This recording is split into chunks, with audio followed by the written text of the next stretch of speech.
Բարև ձեզ, այսօր որոշել եմ բրինձե թղթով նախուտես պատրաստել։ Դրա համար մեզ անհրաժեշտ է բանջարեղեն, հալած պանիր, մի փոքր սոյայի սոուս, ծովախեց գետնի ձողիկներ, աղադրված սաղմոնի ֆիլե։ Բրինձե թղթերի մի մասը ջրի մեջ թրջելու ենք, որպեսզի փաթաթենք, իսկ մյուս մասը արդեն որպեսզի ամաններ պատրաստենք իրենցից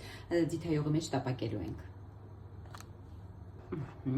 Կտրատում ենք 4 հավասար մասի, ձիթայողը արդեն տաքացել է։ Թղթերի մյուս մասն էլ թրջում ենք ջրի մեջ, մի քանի վայրկյան ենք պահում, շատ չի կարելի։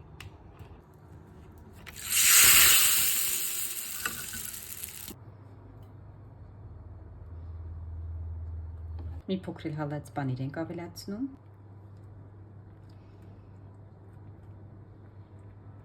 Մյուս տարբերակի համար մանր կտրատել եմ արդեն ձողիկները, բանջարեղենը, ավոկադոն, վարունգը։ Հիմա կավելացնեմ հալած պանիր, սոյայի սոուս ու կսկսենք լցոնել։ Սկսում ենք լցոնել։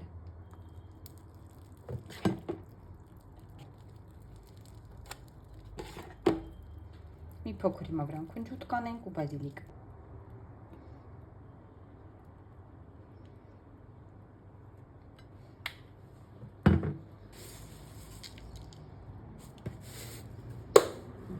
Մեր համեղ նախուտեստ պատրաստ է։ Բարյախոժակ։